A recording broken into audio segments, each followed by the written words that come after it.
WorkJoy Jam podcast. I'm your host, Beth Stallwood, and in the session today, I am joined by collaboration expert Deb Mashek. Now, Deb was a professor, taught around personal relationships and relationship theory and how to make these things work together.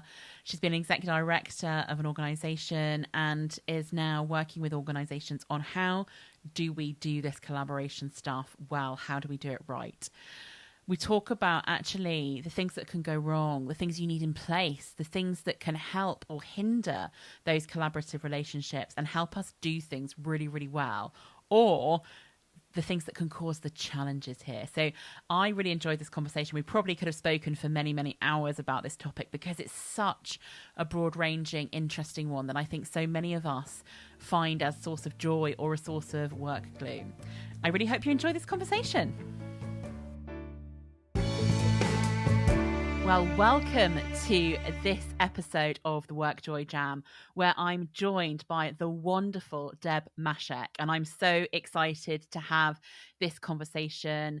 We're going to focus on this topic of collaboration and things that go right and things that go wrong, and I can't wait to hear everything that Deb has to say. But rather than me introduce Deb, she knows herself way better than I know her. Deb, over to you. Can you tell us a little bit about you, what you do, and maybe a little bit of your career story and what got you to where you are today? Oh my goodness. First, thank you for the invitation for the conversation, Beth. I'm just excited to unpack collaboration with you. And the thumbnail version of me is that I'm a social psychologist and I use relationship science to help people collaborate better.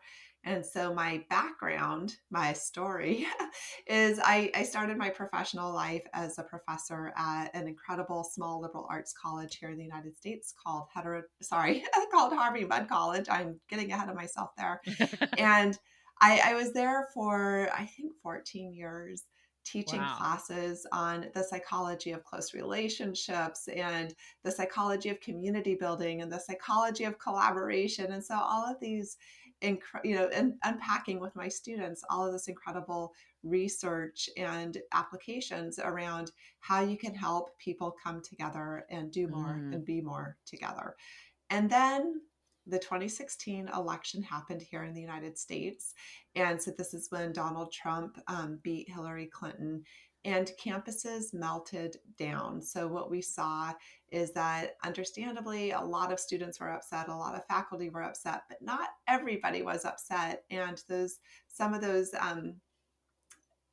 conversations for me really revealed how unfamiliar we were with a lot of the people who we were sharing space with, whether it's we're recording this the day before Thanksgiving here in the United States. So whether it's different viewpoints around our Thanksgiving table or in our classrooms or in our boardrooms, that there's this hesitancy to engage or to know or to learn from people who see the world differently than we do. And this really concerned me. And I ended up deciding to teach this class called I'm Right, You're Wrong. And over the course of preparing for that class, I learned about this organization called Heterodox Academy, which focuses on bringing more viewpoint diversity, constructive disagreement, and intellectual humility to higher ed.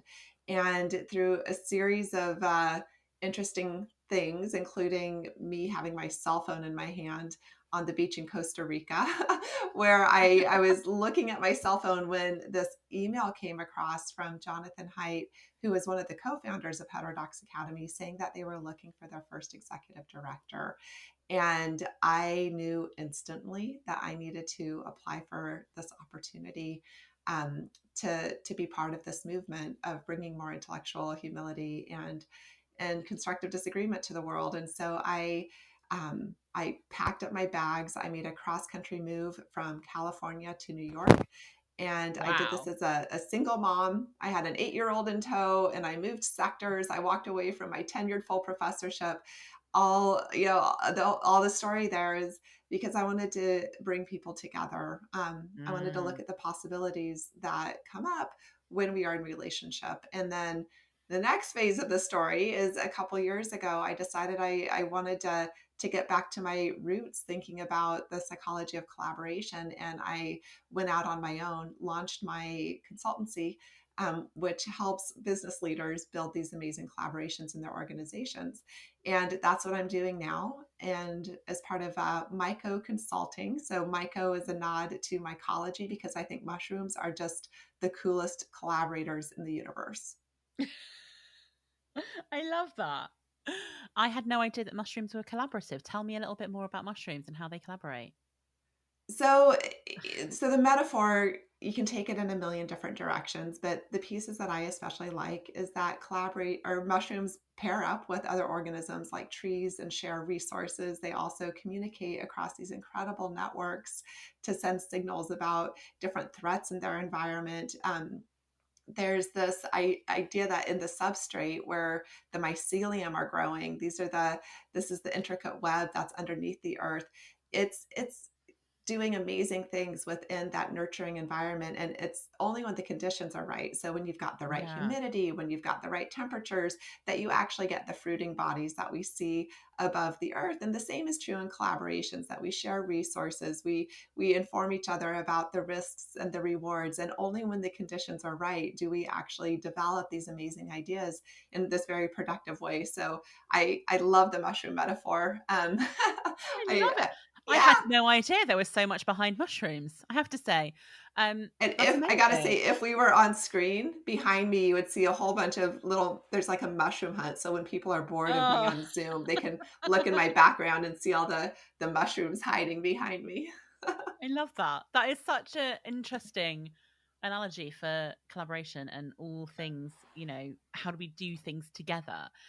And I think your career story is really interesting, isn't it? To go from being a tenured professor into stepping into totally different world because it's something you're really passionate about, and then again to step into your own world and getting back to your roots, but doing it with businesses and organizations versus teaching students on this particular subject. What a great and interesting and rounded career! And if you're up for it, I'd love to dive into the idea of collaboration and how it can be, I think, when it goes right, when it all feels good, when you've got the right things in place, a massive source of work joy for people when you've got that collaboration right.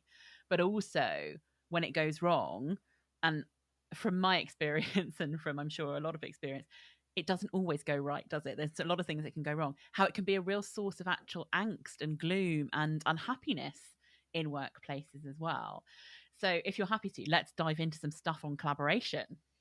Yes, excellent. And I love your framing there, that there is so much potential in these relationships and Mm. these collaborative relationships where they can bring us joy. We can feel effervescent and agentic and doing amazing things in the world because of those relationships. And when they go wrong, man, it feels like screeching demons are reaching for your heels as you try to walk across the office. I mean, they can be incredibly heavy, and something that we Mm. start to avoid those relationships. We start to feel a lot of stress around the work, such that we actually carry it home with us. So as part of writing this book, Collabor Hate, which even the title is a nod to the complexity there Yeah. of these relationships. But I collected these data and asked people, have you ever been a part of a collaboration that you would say was absolutely horrendous?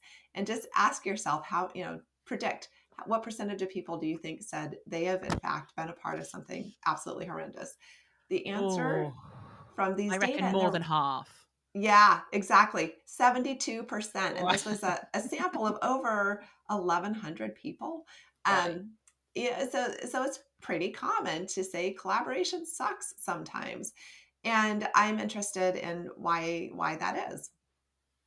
Yeah. I mean, I'm actually not particularly surprised by 72%. I was like, actually, it's going to be more than half of people have been in something that just feels icky or sticky or doesn't work or is making things harder rather than easier. It doesn't do the things it's supposed to do.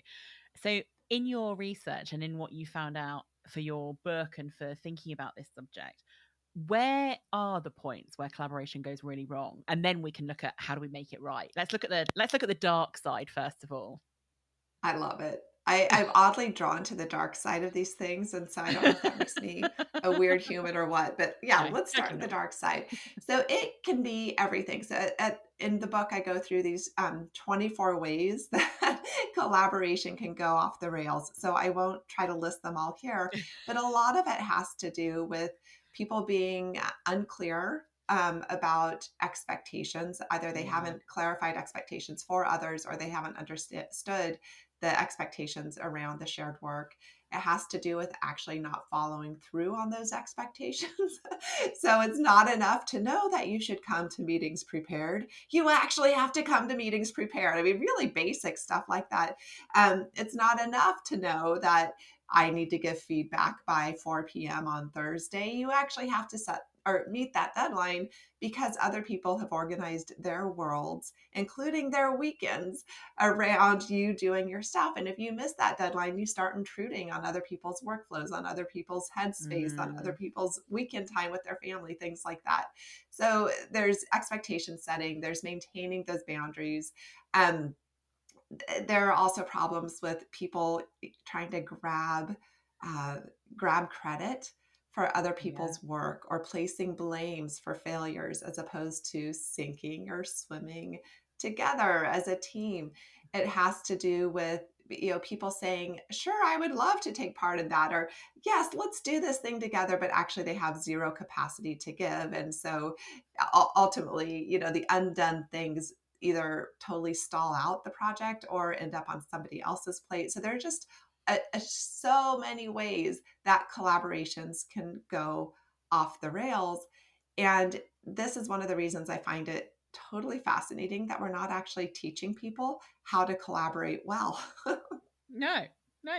And I was just sitting there thinking exactly that point is I haven't seen a job description probably in the last, and I've seen a lot of job descriptions in the last 20 years, and I haven't ever seen one that doesn't require someone to do teamwork or some other description that suggests collaboration. Yet I don't think I've ever known an organization to put in training on how you actually collaborate together. I don't think it's something that really happens. I think we just assume that people can do it and that we know how to. It's actually really funny because for a couple reasons. I don't mean funny, haha. I mean funny. Oh my gosh, no wonder there's so much pain in this. Um, So I think some of the problems there are that the word collaboration itself is pretty vague. People think they know what it means, but they don't necessarily. And so there's this vague sense that collaboration equals doing things together, but there are a lot of different ways of doing things together. So I think Mm, that's one challenge. I think another challenge is that culturally, we have this assumption that we're either good or bad at relationships, period. That you're either a people person or you're not. You're either um, conscientious or you're not. And sure, that's true to some extent, but culturally, we don't teach people how to do any relationships. We don't teach parents how to be parents. We don't teach spouses how to be good relationship partners. We don't teach friends how to be good friends. And we don't teach coworkers how to be good coworkers.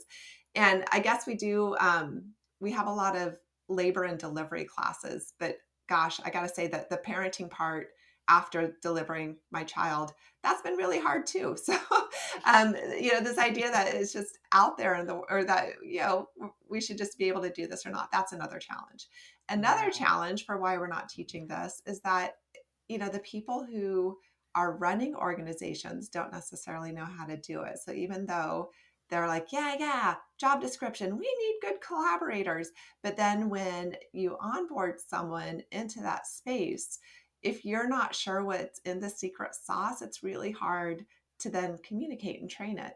Yeah. So a lot of challenges for how to actually instill these capacities, these Mm. attitudes, these behaviors into the workplace. It feels kind of mysterious to people.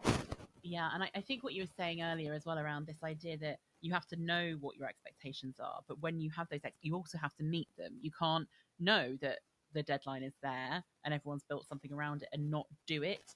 So there's kind of knowing it, doing it. And I think also it's interesting, isn't it? Because in my head, I'm thinking that collaboration is a skill, it's a behavior, it's an attitude, it's a mindset, it's a practical process-based thing. It almost is one of those things that can cover every single category somehow. I think about collaboration as having these 4 pillars. So one, you can think about at the individual level, do you have collaborative individuals? 2, do you have collaborative relationships? 3, Yeah. do you have a collaborative culture? And 4, do you have the capacities in place to support collaborative action?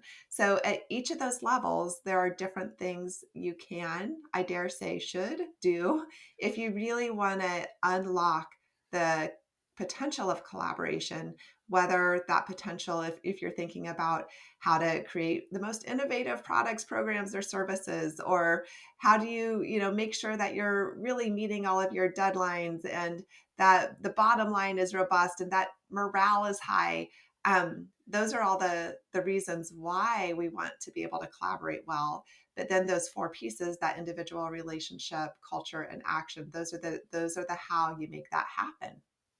Yeah, I love those 4. And it's almost like you need all 4 pieces, right, of the puzzle to make it work. So everyone individually being really having the skills won't necessarily work unless you have the capacity to support it, or the culture that enables it or rewards it as a thing that people do. So you kind of need all of the pieces, I imagine, to make it really, really work. Yeah, and even, you can imagine if the letterhead or the job description is like, we value collaboration. And so Yeah. supposedly it's a cultural element, but then that's where, that's where the effort stops is, well, we got a good font on the letterhead. It says collaboration. We're going to stop there. Not very useful, because if you bring in a super collaborative person into that space and they're rearing to go, but the workplace is not actually structured in a way that supports their efficacy in those collaborations, they're going to cycle out, they're going to bounce, they're going to be miserable working there. And so when you think about culture, for instance, the model I really like comes from this book called Diffusion of Innovation. There it is, by Rogers. Um, where they talk about, first you need to have, sorry, I'm tripping here. Let me pause for a sec. Pause for a sec. Yeah. I've got, I'm missing the word that I want. Is it possible? Oh, there we go. Okay. So when you think about culture, first you need to think about, is collaboration even possible? And here you can look to the infrastructure. So do we make it possible for people to come together to meet? And then at the next level up, you can think about, is collaboration easy to do? So have we created the right interfaces? And interface here could be in-person experiences or hybrid experiences or technology tools, things like that. So is it possible? Is it easy? Is it normative? So is this just the way we do things here? So do you have people coming together in communities, building out collaborations, giving each other credit, celebrating each other's wins, sharing the stories of doing together? And then at the next level, is it rewarded? Is it incentivized? So do people see what's in it for them for working together? And then at the like top of this little pyramid thing, the thing that you could use as a lever, but you probably don't want to, at least not in big measure, is it required? So do we have in our company handbook, you must play well together? You could do that, but that you want to work lower at the lower base levels of those pyramids if you can. And I think maybe it would be Yeah. helpful to talk about the collaborative relationships too. Do you feel good about that? Yeah, definitely. And I think just before we go on to that, I think that model there is a really interesting one, isn't it? And I would particularly come up to this point about, is it rewarded? And when you often look at business culture, it's an individual rewarded thing versus a team or collaboration rewarded thing. And I think that's an interesting, how does that play out if you're wanting collaboration but rewarding individually? There's sometimes a mismatch there. That is huge. So this idea of how work is structured, measured, and rewarded is really important. And what you're talking about is the value of having resonance between what Mm, you say you reward and value and what you actually reward and value. yeah. And if you are setting up all of your KPIs at the team level, but then only monitoring individual contributions, or setting up bonus scenarios based on individual level as opposed to team level contributions, or if the feedback is given only to the individuals and not to the teams, you're setting up a disconnect. And Yeah. people, I mean, any parent or pet owner or teacher knows that what gets rewarded gets repeated. And so if in the workplace you want to see more collaborative behavior, you have got to organize the work to support that to actually reward that collaborative behavior when it occurs. Yeah, definitely. And I think that that's the thing, isn't it? Creating the things that align with what you say and what you do and how you want that to be is such an important cultural point. But yeah, let's talk now about the kind of collaborative relationship. Let's head into that zone. What's some of your thinking here? So one of the things we know, just I'll share some stats because I'm a stat dork. Some of the things we know is that when you have high quality collaborative relationships, you enjoy work more. Important for your listeners. Definitely. So you have higher job satisfaction. You plan to stay at the organization longer. You have lower mental health concerns. So you have lower depression, lower anxiety, and you actually want to spend more time collaborating. So this collaboration thing that's really good for organizations, when your people are in healthy relationships at work, of course, they want to do more of this. So it's worth thinking about how to improve collaborative relationship quality. And the title of the book is Collaborate. So that's one little piece of wordplay. But I also like to think about what makes a relationship collaborate. So nice little play on Yeah, I words like there. it. I like it. And importantly, how do you actually transition a relationship that is collaborate up to the space of collaborate? And I can send you a link if you like for the show notes of this beautiful poster my colleague Amy Tren made that represents this process. But just orally, I can share Yeah, that. share, and we'll Imagine. also put it on the show notes. Okay, yeah, I'll send that over. So imagine you are in one of these collaborate relationships where you don't like this person that you have to work with, you don't trust them. But gosh, whether you like it or not, your outcomes are contingent on their behavior. So what they're doing Yeah. or not doing has real consequences for you. Either your workload, what you need to do, when you get to do it, how you're going to do it, what kind of recognition you're going to get, what kind of bonus you're going to get, anything like that. So I'm from Nebraska, so very rural, middle of the United States. So I like a good farm metaphor. It's as though your wagon is hitched to their ill-mannered horse, whether you like it or not. And I love that. it's like, here we go, where if you want to jump off the cliff, you're taking me with you. And it's loaded with anxiety. It's loaded with stress. And when we're in this space, this is where we're taking the stress home. We're giving our colleague a heck of a lot of headspace. We're talking about them at the dinner table with our partners, and we cannot get rid of that residue of collaborate.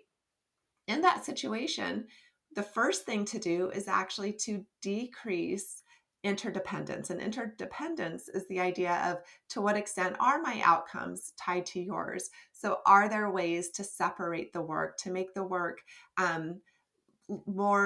more like you do your thing, I do my thing, and we pull it together? So Yeah. can we separate a little bit? And this is the equivalent of, if you're in say a romantic relationship that's headed for breakup or divorce. If you go in and see a marital therapist, for instance, what they're likely to encourage you to do is to find a way to disengage from each other for a little bit. So one person might move out, or one person might set up shop in the basement, just so you don't have to experience the consequences of the other person's presence all the freaking time. That Yeah. same sort of disconnection, intentional, unyoking, de-yoking, I don't know what the word is there, but to pull apart the work gives people a little bit of breathing space to then begin working on improving relationship quality by doing those things we were hinting at the top of the Mm, hour, where it's things like can we have a conversation truly about what our expectations are? Can we talk about the consequences for me when you don't follow through on what you say you're going to do? Can we take a look at what it means for us to each invest in the quality and the well-being of the other person? Can I work on the stories that I tell myself about you when you show up late? So can I slow that down? So work on those relationship quality pieces. Once that relationship is in a better place and you're on sturdier ground, that's when you want to start bringing the interdependence back in, when you want to start working or re-yoking the way the work is structured and Mm. rewarded. I think it's really interesting hearing you talking about that. Like, there's some things going around in my mind. So things like we need some space from each other is the kind of thing. Is that we need to not be so with it together, reliant on each other for a little while, whilst we actually do some work on how do we make this thing between us work at work, and then bringing back that actually we can have some shared objectives because we now are in a better place than we were before. We can do that. Yeah, a really interesting thing about not trying to collaborate all the time when you actually can't because your relationship isn't in the best place. So whatever you try and do isn't going to work until you fix the actual problem. Yeah, you really got to work on that relationship first. I had the opportunity last week to speak to a director level, high level director at a large manufacturing firm last week, and we were talking about this model. It's called the Mashek Matrix, and we were talking about it, and he got this big smile on his face, and I said, "What's there for you? What's coming up?" And he said, "This perfectly describes a an employee challenge that I had to deal with a couple years ago, where there was this new hire, and in pretty short order, like in a matter of a couple of months, it became clear to this new hire that under no circumstances would she be able to work with this direct supervisor of hers. Like they were just oil and water, could not mix. Mm, And the new hire said, "Look, I'm sorry, but I'm going to have to bounce out if we can't figure something out here. Can you reassign me?"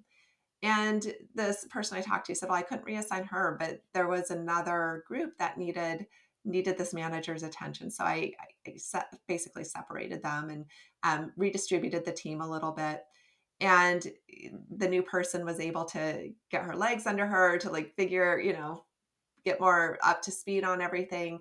And over time, they eventually came back to being able to work and being amazing together on the same team. So the guy I was talking to said we were able to do the separation. They were able to get to know each other and like each other. And then we were able to put them on the team together again. And now they really actually enjoy working together. So it's such a beautiful example of love that. that process. Yeah. Yeah. And I think there's again being slightly drawn to the dark side, there's a thing that you think, well, what if you can't collaborate, you can't collaborate, whatever you do, it's never going to be there. But actually stories like that about actually being able to step away from each other and then come back in a more positive, more engaged, more collaborative way is a really great thing to hear. So it is possible. And it's just sparked a little question in my mind if you're up for it, which is I think often our minds are drawn, and I'm drawn at the moment to this, that to be able to collaborate well, you have to like each other. Um, but then I'm also thinking, actually, do you have to like each other, or do you just have to respect and trust each other? So there's a question there for me. And then on the other side of it is, there have been people when I've been collaborating with people before who I really like, but we don't collaborate well. So I'm thinking about that relationship thing and the idea of liking each other. And I don't really know what my question is, but talk to me a little bit Yeah. about that if you can. So, such good insights there. So, first of all, maybe it's worth defining what we mean by relationship quality. So, I come at this as a close relationships researcher where relationship quality and romantic relationships is the most studied construct. So there's like it's fascinating because we're like, why do some relationships feel so darn good and others feel miserable? Mm, And the definition of relationship quality is really very simple. It's just your subjective sense of how good or bad your relationship is with somebody else. So it's like yeah, do I like them as part of it, but also do I trust them? Do I respect them? Do I believe that they have my interest in mind, that they even care enough about my interest to be paying attention? Um, and so that bubbles up first, is maybe I don't like you in the sense of I want to go hang out with you for Mm, beers after work, but maybe I like you and that I value what you bring to the shared work, your skills, your capacities, the way you think, things like that. So then there's the situation you're talking about where we have a lot of fun together, but man, we don't actually work very well together, or we don't actually collaborate. And there, I think, is a distinction between the affect or how we feel and the behaviors or what we do. And we're mm, to be a good collaborator, you both need to be, decently pleasant to be around, but you also need to do your stuff. You need to be a good communicator. You need to, again, have those boundaries, be a team player. There's a lot of vague word stuff in there, but there are concrete behaviors that undergird each of those things. So one of the reasons, I don't know if would you be willing to share a little bit more about a situation where you don't really like collaborating with somebody who you like yeah. otherwise? So I'm gonna start off with, when you talked at the beginning about it's not just all about people who are people and people who aren't. Like, I am extreme people person. So um my initial I reaction to get that most vibe about people, you, Beth. yeah, my initial reaction to most people is, how can I become your best friend as soon as possible? So that's probably a way of how I get started in collaboration. So I think there's something there. But I think there's also sometimes, if I'm with people who are very similar to me, and this was going to be my next question, so I think we're in a good space here, is around sometimes if people are very similar to me, we get into kind of, we're having fun, we're being quite jovial, there's like all of that lovely trust and feeling good, etc.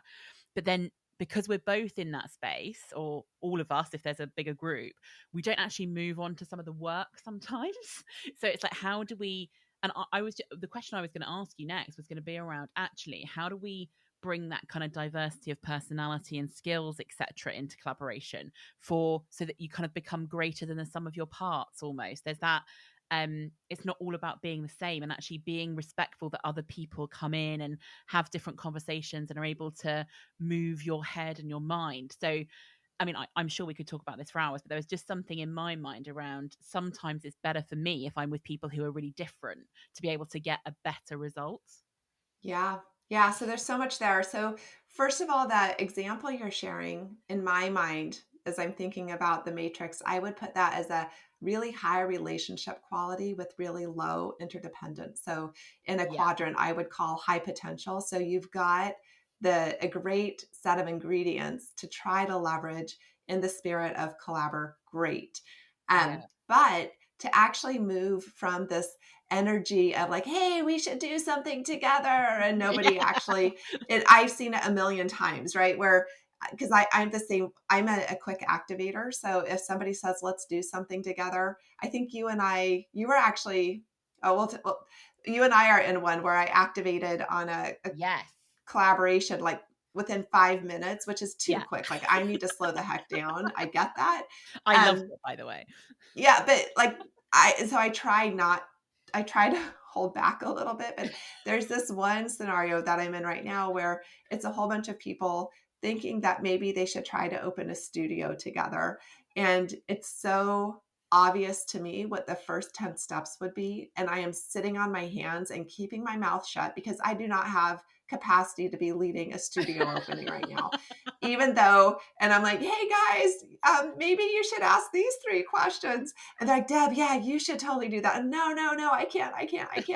Um, but so to this point of, it's not enough to have good people who want to do something together. You actually need some of that activation energy. And so Mm, I don't know if this would be helpful, but I have an article on this about how to transition from, hey, we should do something together, to actually doing it. And part yeah. of it is, I mean, this sounds so obvious, but I'll say it anyway, is having coming together with the agenda of, decide if we would like to do something together, decide what, or identify a range of things that we could do together, decide which of those things we're going to do together, identify the first 5 actions, assign owners to those first 5 actions. So it becomes project management, but not everybody, um, yeah, it's not something everybody's going to do. And so when you think about how to take collaborative action,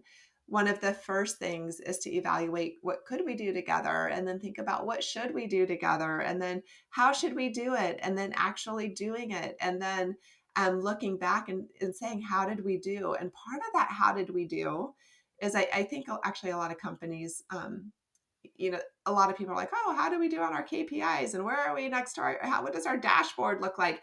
And they're thinking about the product or services progress toward completion or something like that. But what I think a lot of them miss, and I think is super important for collaborative action, is also saying, how did we do in terms of meeting the needs and the interest of the different participants in this work? And so, Yeah. you and I, for instance, as business owners, if we were to collaborate on something, it's not enough just to like, oh, look, we went and did a workshop together, or we launched a course. But if it's not actually good for you, then I have failed as your collaborator, and vice versa. So we have got to include that assessment and reflection piece in our process. Yeah, So I don't know if those surface some ideas or thoughts to definitely. the example you were sharing. And I think it's also a piece that's often missing, isn't it? That of we're not just assessing the outcomes, we're assessing the how we got there, and what we did together, and how we worked, and the behaviors we brought together to make that happen. And I think that deeper level of reflection that also considered those elements and those needs is something I would love to do more of in my work. But I also think it's something that many organizations really benefit from, reviewing the team process that got you there, reviewing how you could do that better, so that actually next time you collaborate, you're even better than you were this time. Even if you manage to make it happen, how do you make it happen better, easier, quicker, faster, with more Yes. thought, with less stress, with less anxiety? Because Yes. sometimes we get the results through everybody working their asses off and getting really tired through the process and burnt out, but we've achieved the great thing, so yeah, let's congratulate ourselves for that, but never really go, hang on a minute, we could have done that better if we, doesn't matter that the result might be the same in terms of whatever product or service or whatever it is you've achieved, but you could have done it with a lot less stress. It's exactly right. And so, this idea of kind of the no fault postmortem, what did we learn? What are we going to do differently? That sort of thing is incredibly helpful. And you're also bringing up for me, these ideas of none of us are mind readers, and also Mm, none of us have omnivision, so we can't really see what everybody else's experience looks like, or what the impact of our behavior was on their experience. And so it's incumbent on all of us to share that, to share it with grace and tact, and non-storytelling, and no blame, and all those good things. yeah. But to be able to say, to sit down and say, well, I can share a story here, actually. I was talking to a friend who is super collaborative spirit, total go-getter, loves being a part of, like, really, really talented, and loves contributing those talents to shared endeavors. And so she started a new job, and after, shortly, I don't know, a few months in or something like that, she was working on a project. And of course, the team put together their timeline. They had their, we're going to do a handoff here, and you're going to give feedback, and this is where you're going to contribute your value here. And it was all very well structured, super excited. And it was one of those situations where the boss was supposed to give her feedback on this work they were doing. It was a piece of it was a project for an external client, and the boss didn't have the feedback by Thursday. The feedback didn't come in by Friday. The feedback didn't come in by Friday closing time. It showed up Saturday morning. And of course, Mm, the ship was supposed to happen Monday. And so my friend, who's new to the organization, makes the call to go ahead and use her weekend to integrate this feedback, because, this is important. This client's counting on it. She wants to be part of the team. And so she busts her butt to get it out the door by Monday. yeah. Awesome. She's feeling disappointed, but, things happen. Yeah. Couple months later, the next big deadline. The boss does the exact same thing. And at this point, my friend is, totally pissed because she's like, why the heck can you not do what you say you're going to do? And what she's learning here, now we're just 2 cycles in, is that this person can't be counted on. Whatever generous attributions I made for this poor behavior last time, I'm now less likely to be willing to make. Okay, Yeah. fast forward another couple months. Another cycle comes through where she's supposed to be taking lead on this big report. Does she put in her all? Heck no. She is totally disconnected, arms crossed, laid back. I'm not going to bother working on this because, or rather, she did, in her words, a half-ass job. Yeah. I'm gonna half-ass this because it's not like I'm actually going to get any actionable feedback until the last minute anyway. So why spend my energy, my enthusiasm investing in this when this other person's going to let me down? And so this is such a good example of how quickly we can tank collaborative relationship quality. And what's interesting about it is I don't know that she shared any of the impact of his behaviors with her boss. Meaning, I don't know if she said, you realize like I had to give up time with my family because you didn't give me the feedback. I don't know if she said, look, when you do this, here are the stories I'm telling myself. What do you make of that? And opening up the conversation. So there was an opportunity missed there on her part, but certainly on that boss's part to get the best work out of a stellar employee. Yeah, it's such an interesting one, isn't it? And then it becomes a bigger and bigger and bigger thing, doesn't it? It becomes an issue, and then it becomes almost like a performance issue for you because you're now not giving your best because the situation has, upset you or made you feel like why should I bother? And then nobody's getting the best out of you in any way. And it's Right. such an interesting one but if you don't give the feedback, if you don't say afterwards, you don't have that review, you don't have the here's how we can make it better next time, that person thinks their behavior is okay. That Yeah. individual does not know. And there's all kinds of, so you could have the conversation. You could next time give them a fake deadline so that you get it back in time. There are all kinds of things you could do if you open up that space of let's make it better versus this isn't good enough, it's happened 3 times and just not going to bother anymore. So there are ways of really fixing it, but you have to be open to the review and the conversation and the feedback.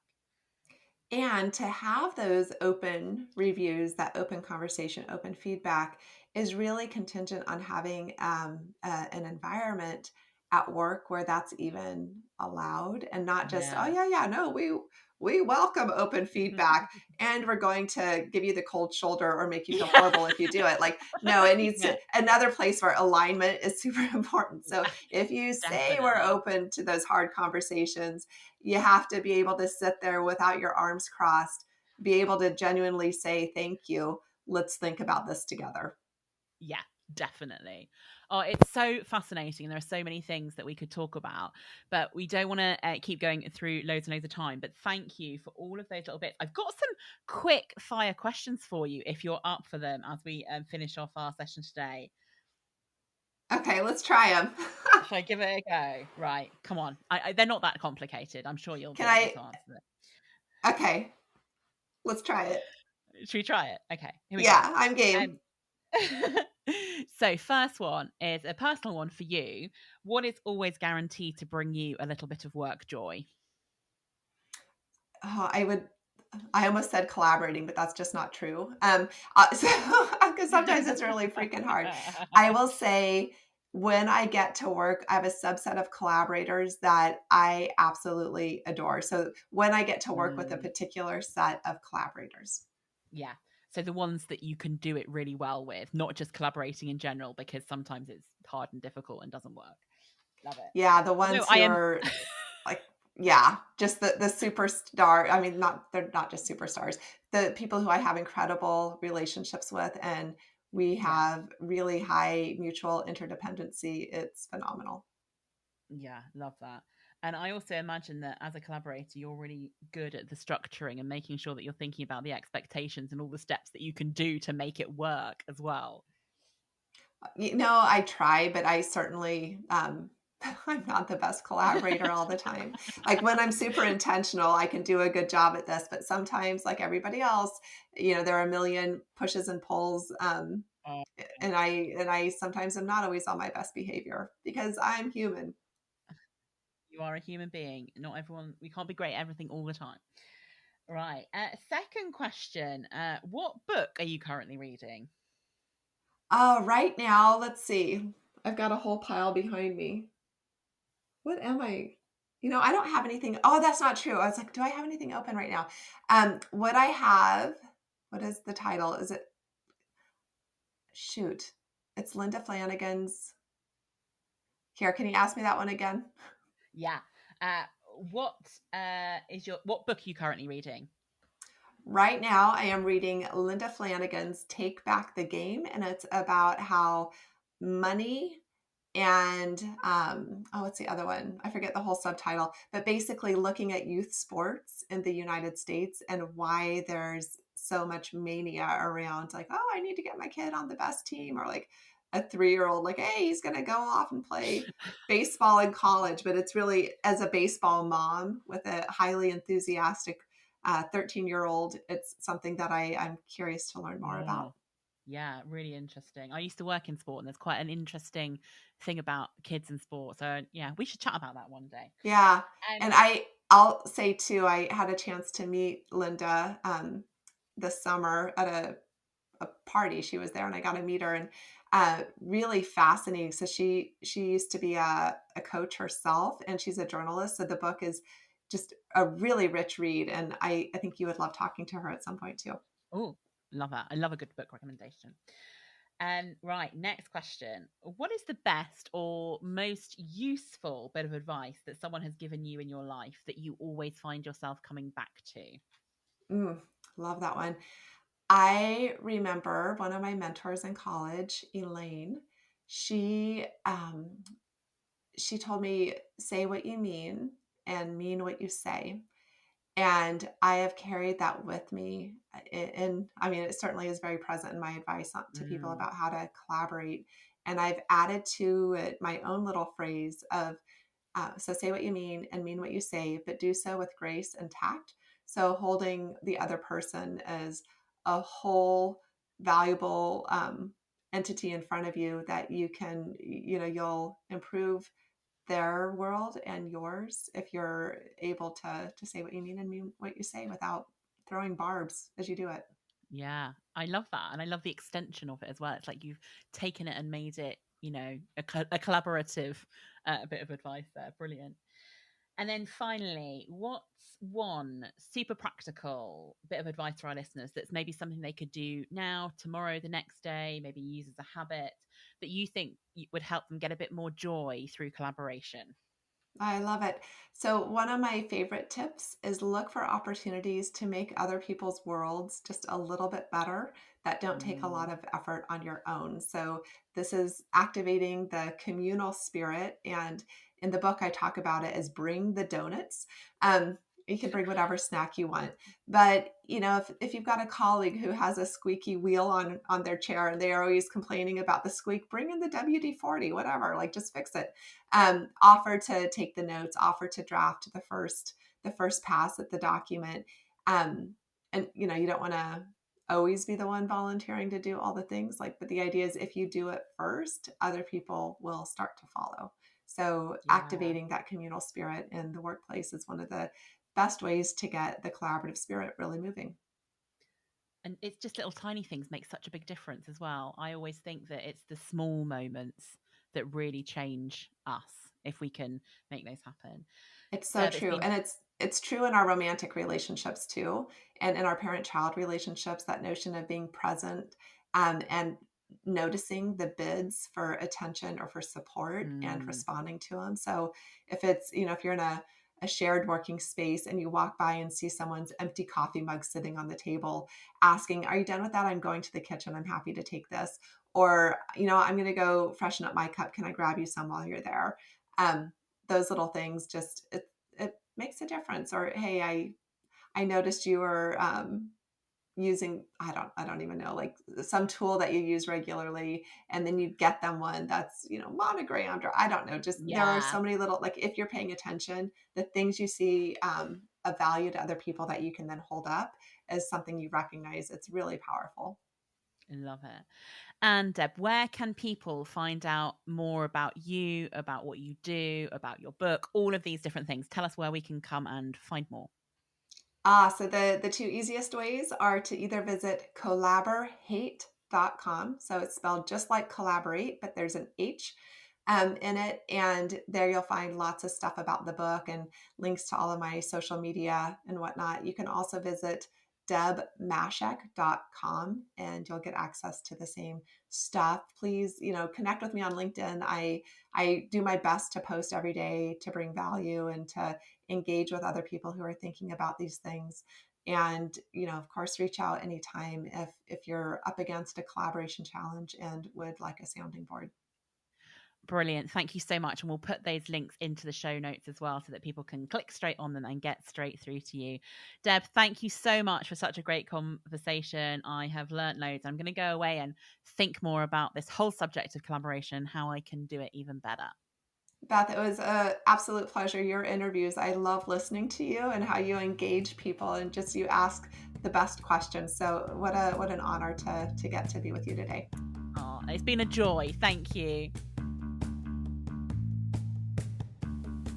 Well, thank you all for listening to my conversation with Deb Mashek. So many interesting parts and so many little things that I've written down and scribbled to take away and to really think about. And I think this gap between the knowing, the expectation, understanding what it is that you need to do, but also following up on that expectation, the impact of missing deadlines or not playing your part in collaborative work has a massive impact on both the outcome of what it is you're trying to work on and on the individuals that you're working with. So I think such an interesting point there, and the different levels at which we might need to think about this: the individual, the collaborative relationship, the collaborative culture, and then the capacity to support collaboration.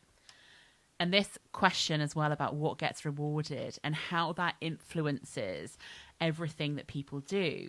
So if you're being rewarded as an individual, but people are saying collaboration is really important, how does that really add up? How do we align those things to make it work really, really well? And I think Deb's advice about looking for opportunities to do small things that make a difference to people you're collaborating with, I think is a wonderful piece of advice that I will certainly take forwards. So thank you for listening, and thank you very much, Deb, for joining me. We'll put all of her details into the show notes so that you know where you can get in touch and find out more all about things like her book, Collaborate, which I'm really looking forward to reading. Well, that's it from me. Remember that you can follow us on socials at Create WorkJoy. WorkJoy, a toolkit for a better working life. The book is available now in all good bookshops. And I really hope if you want to get in touch, you do. hello@createworkjoy.com. Would love to answer any of your questions. Do remember to rate and write a review for the podcast if it's something that you have enjoyed listening to. Thank you, and I'll see you next time.